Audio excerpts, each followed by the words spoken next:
Welcome to the GWA talk shows, everybody. I am sitting here with Paula Novotná from the Czech Republic, and we are chatting with you from the beautiful location of finally sunny Leucate. Paula, welcome to Leucate. How are you? Thank you. I'm very good. We just had already 3 days without wind, and today is the third day, and this weekend looks a lot more windy, so I'm super excited for this weekend. So Paula, new sport, new location. This wingfoiling is really coming up, and this is the first event of the 2021 season. You got into wingfoiling in a really curious moment, which is in pure lockdown in probably one of the best places, which is the Union Island. Tell me about that. So yeah, I started wingfoiling when I was in the Union Island. Jeremy Tronet told me with like a stand-up paddle board with a big foil. So everything was massive, and we had only one wing, I think 4 meters. And I was just trying, and I managed to get up, and I was winging, and the wind was very light as well. And then after that, I didn't wing for like a half a year because I didn't have a gear, and I was mostly kiting as well. And then when I came to Brazil, I finally got my gear, and I was like learning it, and I got addicted to it, and that's when I started wingfoiling almost all the time. So what got you addicted to wingfoiling? Because one of the things we've seen recently is pretty much every one of your posts now is about the wingfoil. It seems like you're hooked. Not everyone, I'm still kiting. But I think also in the beginning, it was kind of challenging because I got quite a small board to start with. And every session, I think I had maybe like 3-4 sessions that I wanted to stop. I'm giving up because I couldn't get up. It was super choppy in Brazil. Then I got smashed by the short break, and with the foil is not very safe. So then I started wearing helmet when the conditions are not so easy. And then I went to Jerry and Praia, and the wind was very strong. And then I was like so hooked because I was like jumping, and I loved it. And what I like most about wingfoiling is just that I'm gliding above the water and flying, and it's so peaceful. And yeah. That seems to be one of the things that a lot of the people coming from windsurfing backgrounds, kiting backgrounds, surfing backgrounds, is that word, peaceful, silence. You're just slicing through. It must be an amazing sensation. Yeah, compared to kiteboarding, I love to kite, and I love to wingfoil because it's 2 different sports, and you have kind of 2 different feelings on the water. And it's also like I'm learning wingfoiling, so it's more exciting for me than kiteboarding to progress. So, and also wingfoiling, I can do it compared to freestyle kiteboarding. I can wingfoil in many more locations than kite freestyle, because what I want from freestyle is flat water and perfect wind. And that's not always there. And with wingfoiling, you can have a little bit gusty wind, and you don't mind choppy water. It's actually sometimes better. And what I also enjoy about wingfoiling is riding waves. I think this is the best on wingfoiling, much better than freestyle. So tell me about that. So riding waves with the wingfoil, obviously, we've seen here in Leucate, we have the best of the best out there on the water and waiting for the competition to start. You can go fast, you can do maneuvers, there's freestyle, there's surfing. What is the sensation when you're on a wave? Because from what I understand, you put the wing flat and you just fly and glide.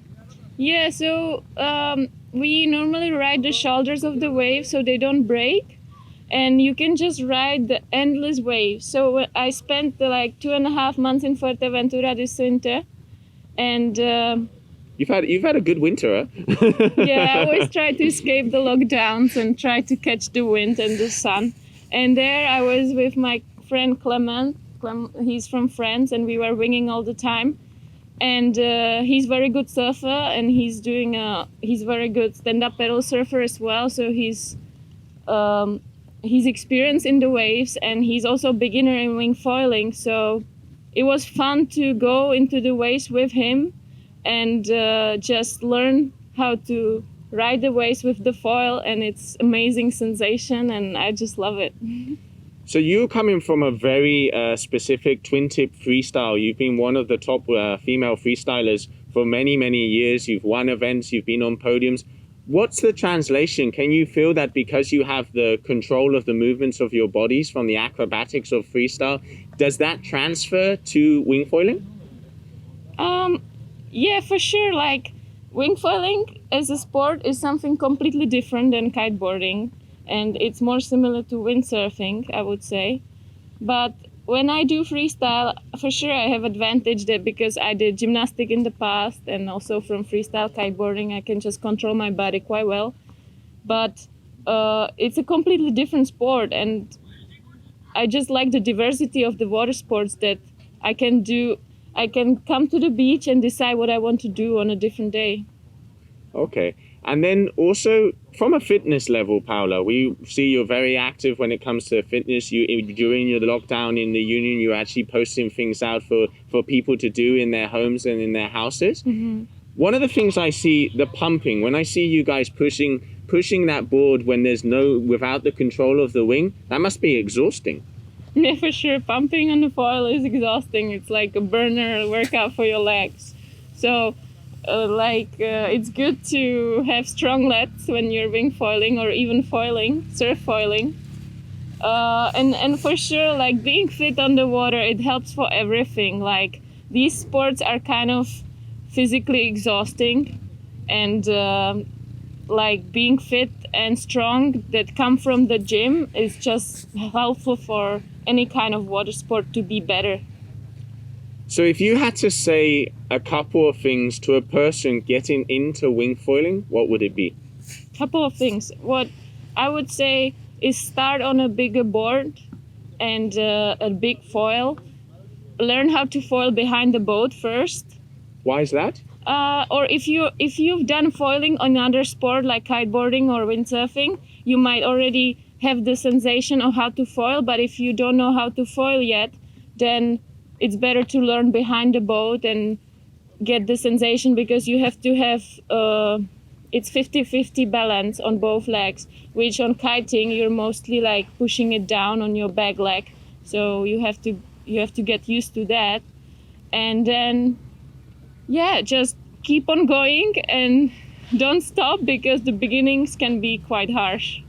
What's it like? Every single event, it seems like there are more girls getting involved in the sport. We can see, obviously a lot of the times the girls are very graceful in the carving, and you can see the 360 moves. But then also we're starting to see jumping. How hard was it for you to learn to jump? Because obviously with your gymnastics and especially your freestyle, you're known for your power. How hard was it to get into the aerial freestyle of wingfoiling? I don't know. I think I just wanted to try, and I was trying in super strong wind, so I was just flying so high, and it was so much fun. So I just kept doing it. And then when I was in Fuerte, I was mostly riding waves.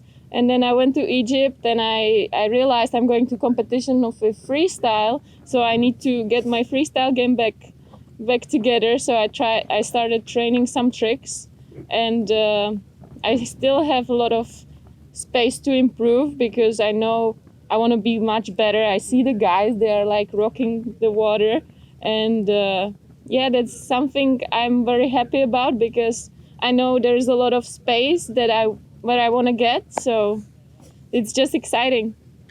And what would be your goal in wingfoiling for this year? Is your goal to do the full tour, to do some trips? I know you're also maybe doing some video vlogs or some promotional stuff. What's the goal for the season?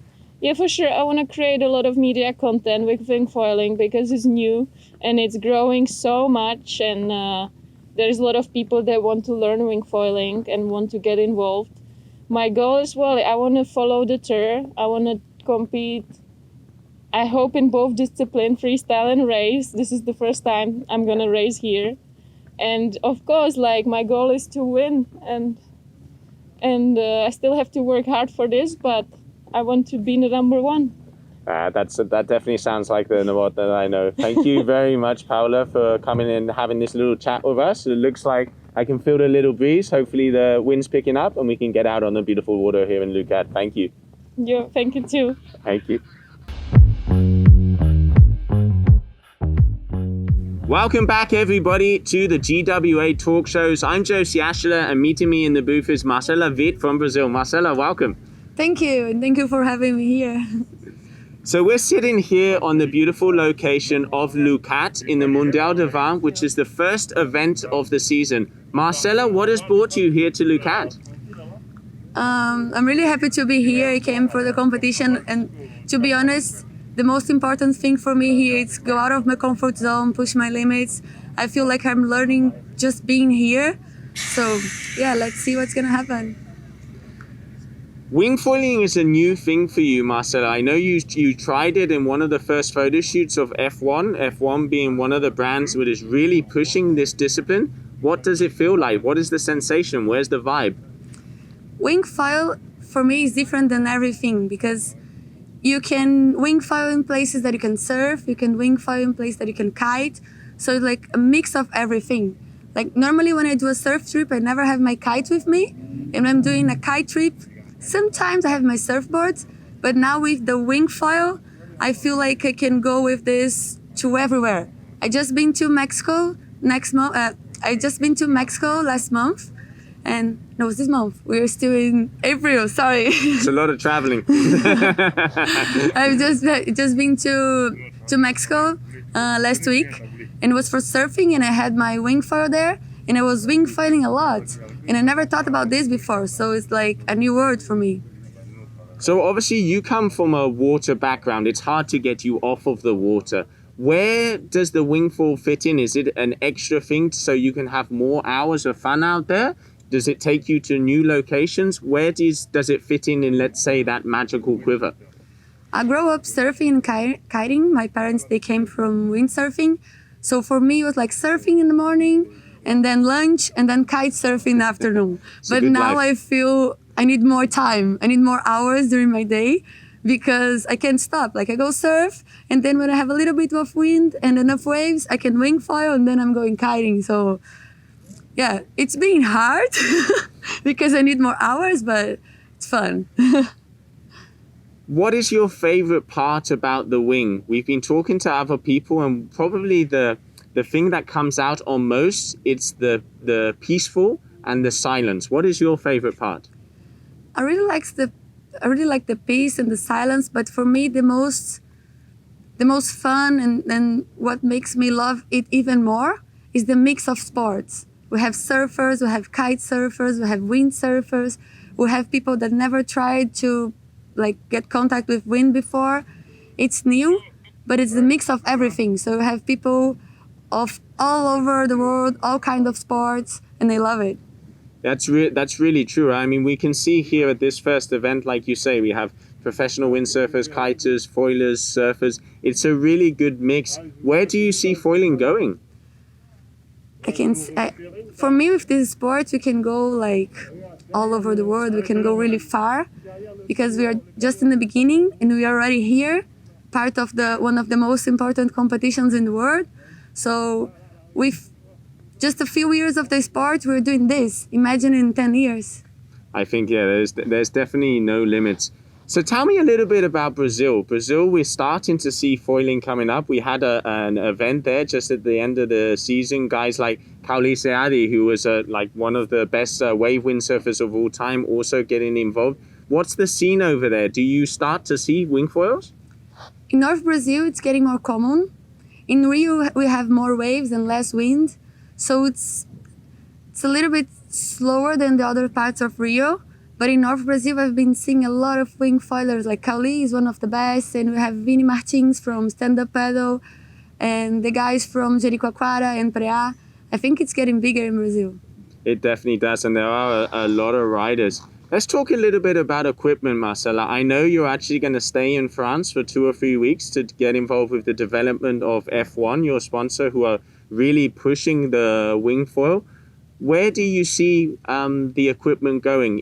Are we going to see women specific? Is there different things? What's your views? I don't believe in different gears for men's and women's. For me, it's more about weight. Like if I'm lighter than you, maybe I need a different kind of equipment. Maybe if I want more waves and we want more freestyle, we're going to have different equipments, different gear. But this thing about men's and women's, it's like you can have it, but I don't believe in this thing. For me, it's just more about weight. And even kiting, like the harness and everything, I think you can have the same as men's, the boards and the front wings and the wings. And it's the very beginning, so it's hard to say, it's hard to know. But I've been using Hendrix gear, Tito's gear, and I love it. So that's really good to see that it really. I agree with you. I think weight is one of the main things, and to be able to take, maybe if you go with a group of friends, one takes each other things and you can mix it up, and I think it really shows the versatility and how easy it is. What would you say to someone who just wants to get into the water with wingfoiling and enjoy this beautiful sport? You can do it. If you think you like the water, you like the wind, you should try it. It's much easier than kiting, much easier than surfing. At the beginning, you can feel a little bit scary because of the foil, but at least you're in there.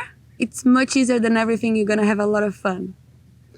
Well, there you have it. I think that is a perfect wrap up. You can definitely do it. Get out on the water, have some fun. Marcela, thank you very much for being here with the talk show. And everybody, take care and see you soon.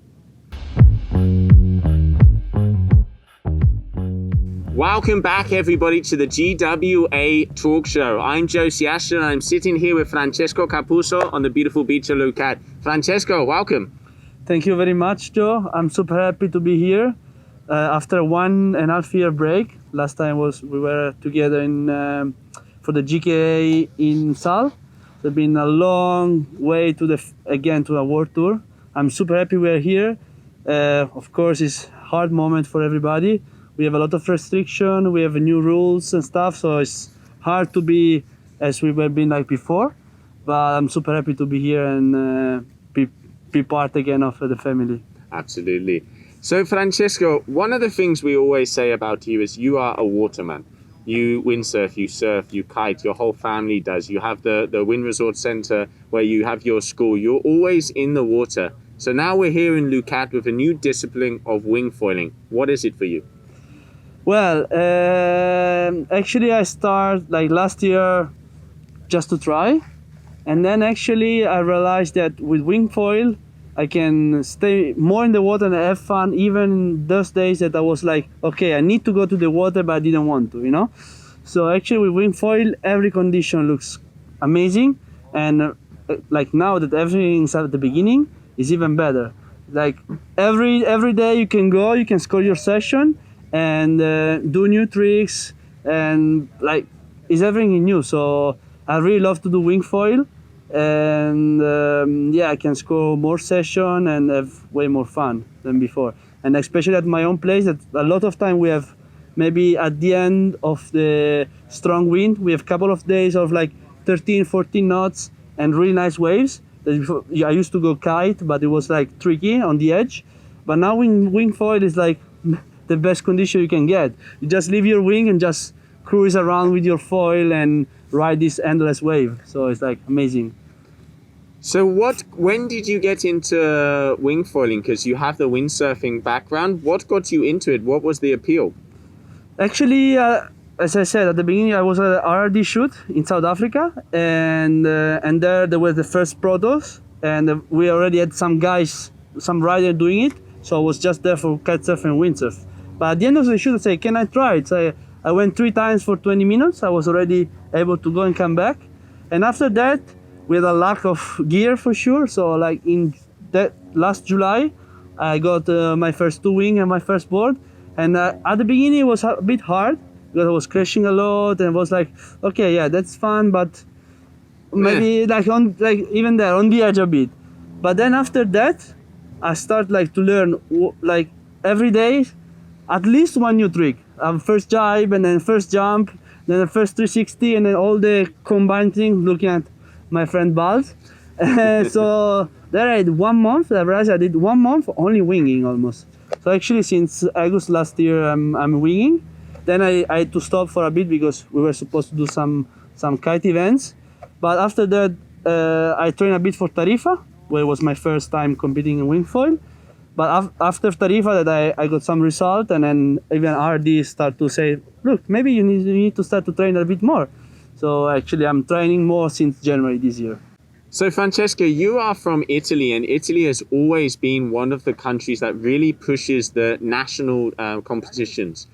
And I know you have just come from one of the national wingfoiling competition. What's that scene like? We haven't seen a lot of those comps yet. Yeah, actually Italy, as always, I have the feeling that at the beginning that we are almost one of the first country to push as much as we can. So we already planned since December this competition in my own place, where I wanted to host the first real competition of the year. So I was pushing hard the wingfoil tour to have the first stop in Sicily. So actually we had this really good, like, actually I was expecting some more like thermal wind, but we have been like so lucky to get a southeast strong wind with a lot of good waves. So we had even two disciplines, slalom and freestyle, but at the end it became like more wave slalom and wave freestyle. So we had the first day only slalom with 4 elimination, where we were on our smallest gear. I have only a 700 square meter front wing and a 4 meter wing. And it was crazy, like going downwind of these 3 meters wide, and we had a lot of fun. We were 29 riders registered from all over Italy, and then the next day it turned up like with a freestyle wave, where we include 1 wave and 2 jumps, and I think it was a massive evolution. I got my first 10 in a competition. I was super happy. I landed my first frontside air. And like it was a competition. We had so much fun all together. After the competition, we stayed there. We did a lot of content. It was a really good vibes. It feels like at the beginning of the kite, at the beginning of the windsurf again. I think that's one of the sensations. That is that new fire, that new the getting the hype, like you say, 1 trick per day. I think it's really good to see that with the wingfoiling. Where do you see this sport going? You've obviously had the experience with the animals, with the waves, with the windsurfing, with everything. Where do you see the wingfoiling going? That's a really hard question, because at the moment I don't see any limits. It's like I saw a lot of like days I say, okay, that's a really good day for windsurfing. It's like impossible to get out on a wing. But then I say, okay, maybe I should try. Then I went in, it was like the best condition you can get. And then another day, like today, even like was I on the edge? You couldn't do nothing, just stay there on the sun. But at the end, we went in, we had fun, we pumped, we did some tricks, So actually, I don't see any limits, like regarding the condition, even regarding the moves we're gonna do. Like what I feel is like a mix in between all the kite trick and all the freestyle trick, the windsurf freestyle tricks. So I think it's gonna be like, it's gonna improve so much, and we're gonna learn so many new tricks that looking back we're gonna say, fuck, why we didn't try this before. And for you, Francesco, what is the goal? Obviously, you know, I think you're gonna have to buy an even bigger truck now, because all the windsurfing, the kite surfing, and now the wingfoiling equipment. What is your goal for this season? Regarding my goals, is still a bit tricky, because any day I heard some message like the competition will be cancelled, they're gonna set a new one, so it's hard. Actually now I'm just looking like month by month, so I have my plan for the next month, but I still don't know what the next month I'm gonna do. As I love, I want to travel and meet new people, stay on the beach, going around, so I will try to do as many competitions as I can. But my main focus this year will be for the GWA and GK. I will follow you guys almost all the stops.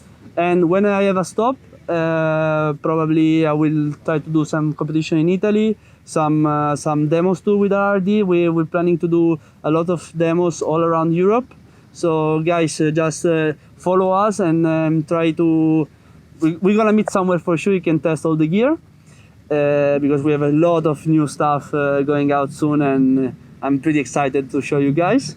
Tell me, come on, give me some info, give me some of the... I know you can't say too much, but come on, make me anxious. We have some new wings that are really working good. and all the new carbon foil are just amazing. That's what I can tell you. Well, there you have it. Francesco Cappuzzo from Italy, RRD rider. He said it there. It's going to be amazing. Francesco, thank you for coming on the talk show. Thank you guys, and I hope to see you all soon. And be in mind that tomorrow's the competition will be on, and the condition will be crazy. Thank you. Welcome back, everybody, to the GWA talk show. I'm Joe Ciastula, and I'm sat here with Klaas Voget. Klaas, welcome. Thank you. So we're sat here on the beautiful location of Leucate. The wind hasn't come in yet, so we're just going to have a little chat. Klaas is very involved in the R&D of the duotone wingfoiling. Klaas, tell me a little bit, where is this thing going? It's hard to predict at the moment. I mean, the sport generally is going up. We have huge demand on wings, on wingfoil boards, on foils. The whole industry sees that. To every lake you're going, you see wings. You show up there from 1 month to the next, and it's double the amount of people. So it's quite exciting to see what's happening and see the growth of a new sport in these times. And the cool thing is that it's so far not really seems like taken away from the other sports. Like I see all the numbers within boards and more, and we have demands actually currently for windsurfing, for kite surfing, as we used to have them, for SUP the same, and wingfoiling just adds the excitement on top, which is great to see. It's really amazing to see in such a small time, because it is literally a very new discipline. It's really set itself in the market. Coming from a windsurfing background yourself, you've been involved in windsurfing for very, very many years, and from the racing side, is there transference? Can you see riders that windsurfed and kited before getting on the wing? But is there also people who have never done water sport getting involved? It's a total mix. Like from all my friends, a lot of them are from windsurfing. Pretty much everyone around me picked it up and tried it, and they're all doing it now as kind of their light wind discipline.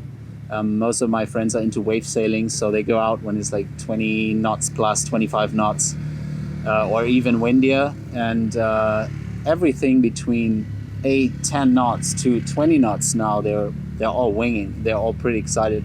They like tripled up their water time, which is great to see. But then at the same time, we have a lot of kiters coming in. A lot of the guys that are on lakes where you actually don't have the space for kiting, it's gusty or not allowed, or the wingfoiling is an amazing alternative for these guys. A lot of the windsurfers that live on lakes and go in light winds, they picked up wingfoiling because you can get along with much smaller equipment. You're really efficient. Actually, compared to windsurf foiling, it feels a little bit more free, like it's more surfy. And I think all that package adds up to like the amount of people that get into the sport is coming from all different directions. And I even have some friends who picked it up that had no contact to water sport at all. They were just skateboarding and thought it was cool, and now they're fully wing addicted, which it's nice to see. One of the questions that has definitely come up is about crossing over. Is obviously, quivers get bigger and bigger, garages get bigger and bigger, and boys always want more toys. How is there equipment that you can use for, let's say, surf foiling, kite foiling, and wing foiling, so you can have a common board or a common setup? All right, yeah, there's definitely the boards out there that you can use for everything. There's they're always a bit of a compromise. They're a little bit bigger, so you can stand-up foil on them, you can windsurf foil on them, and you can wing foil them. Some of them you can use even without a foil for normal stand-up surfing. We have a board like that in the lineup. It's called the B. It's kind of the board that does everything. But then once you get more specific into wing foiling, you want to have a wing foil specific board, because you don't need the length you need for a stand-up foil board, for example, or a windsurf foil board. You can go for a much more compact board. Then again, for surf foiling, for prone foiling, you want something in the range of 35, 45 liters, which is as compact as possible. You can use some of these boards for wing foiling when you have the level. Like when you get in a really good level and you're able to water start these boards, then yeah, perfect. As soon as you're flying, you want the smallest board possible. But the tricky thing is that most people won't be able to start these kind of boards. So for most people, for wingfoiling, the best is to have a board that is just a little bit bigger than their body weight. That's like in my case, for example, I'm 72 kilos and I ride a 75 liter board most of the time, because if the wind just completely shuts off, I can still slog my way back to the beach. I can easily restart. I don't have to be scared to come off the foil and don't have the wind to restart and just sit there and sink, because when you have a small board, you need substantially more wind to restart. So for most people, it's much more convenient to have a board with a bit more extra volume. And those wingfoil boards that we build nowadays, they're as compact as possible with the maximum amount of volume in there. Okay, and when it comes to, let's say there's different disciplines in wingfoiling. We're starting to see racing coming involved. Freestyle is evolving. Every 2 weeks, someone's doing something new. Then you have the cruising, the carving. Where can, obviously you coming from the R&D section, where do you guys look? What do you see is coming? What's the next thing? Well, at the moment, we mainly focus on gear that does everything as good as possible. The biggest amount of people that want wingfoiling equipment is entry-level riders that are cruising. They want to have something that's really easy to use, that gives them a good time, easy flight, stable flight. And then the better they get and the more wind they ride as well, they want to ride a faster foil. And so the range kind of can evolve into the smaller you get with the foils, the more radical you can go as well. For instance, I mainly ride something between 1500, 1250, and I start to ride smaller wings when it gets windy. So Klaas, talking about foils, let's say the fin that is underneath the water, all different sizes, all different lengths. We've got 2000s, 250s. Can you run me through on a basic of what each thing does? Well, generally you have different sizes of foils, first of all, and you also have different styles of foils. There's the more high aspect foils that are more stretched, that give a lot of roll stability. Then you have the more low aspect or medium aspect foils that have a little bit more direct turning.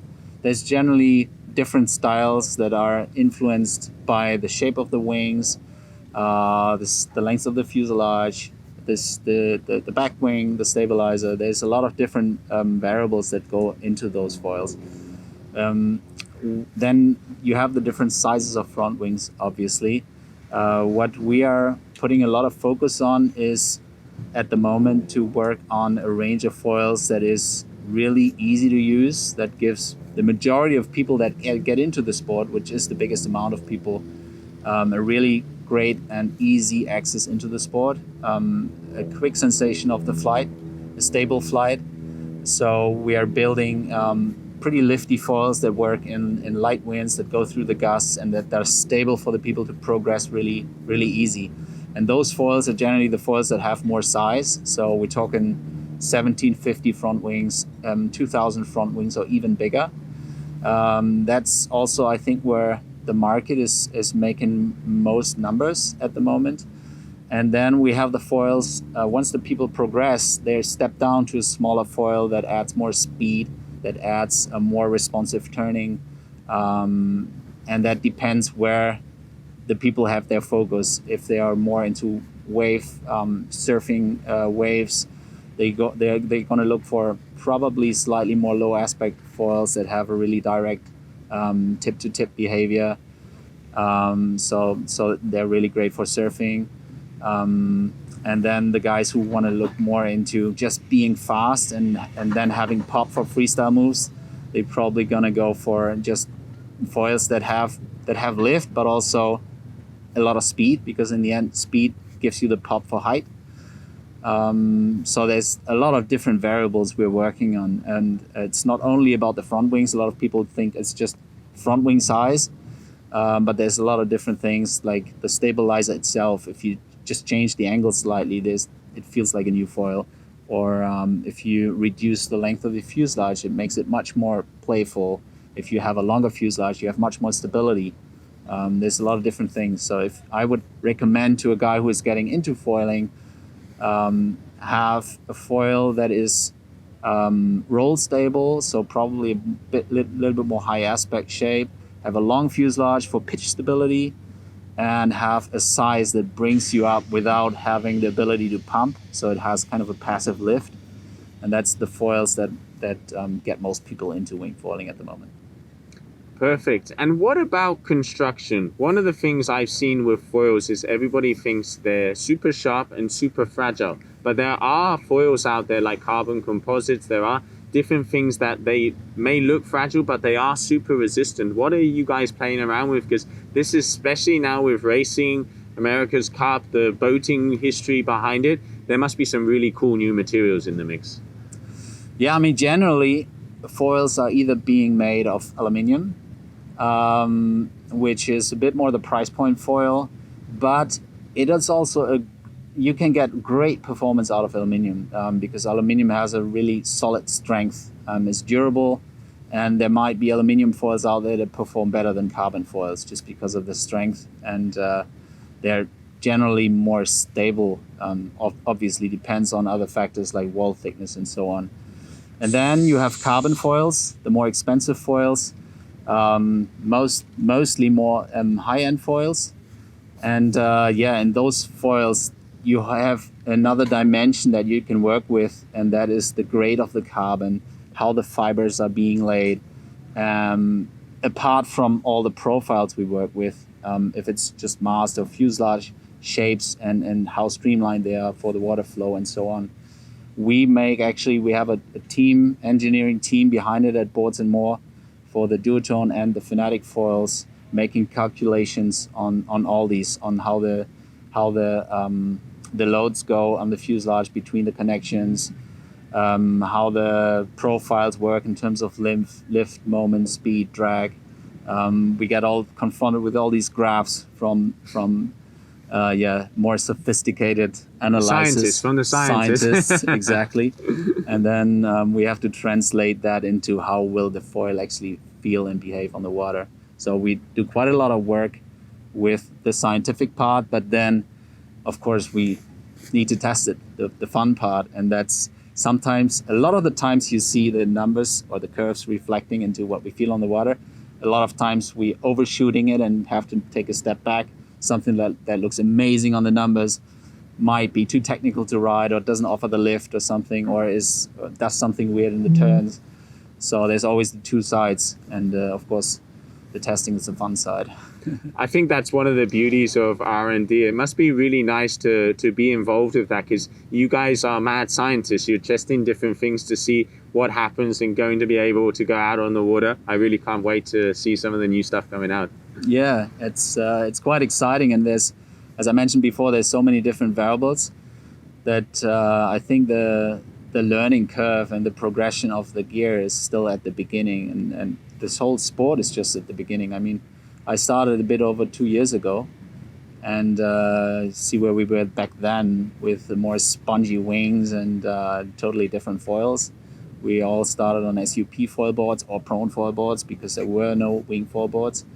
And now we are already here seeing people racing and doing double air rotations on gear that looks much more high performance and feels really direct. Like the first foil wing I had back then, I thought, wow, this is amazing. Then I got the next one, which was the duotone Echo, which was like, whoa, much more direct, feels like a windsurfing sail. Now I got the Slick, which is another step up in directness and how efficient you can get energy out of the size actually. Now I get going on a 4.5, where back then I probably needed a 6. So it's quite interesting, and I can't wait to see where we are in like 5 years from now. It's big steps at the moment, yeah. Well, hopefully we'll be sitting on this beach in Leucate and having another chat here with a little bit more wind. But no, Klaas, thank you very much for joining us here on the talk show. Really cool to see the insides of what's to come, and yeah, good luck here in Leucate. Thank you. Let's hope for some wind. Absolutely. Hope you enjoyed catching up with all the riders. Really cool to see the different points of view of this new wing foiling sport. If you want to see more of us, let us know.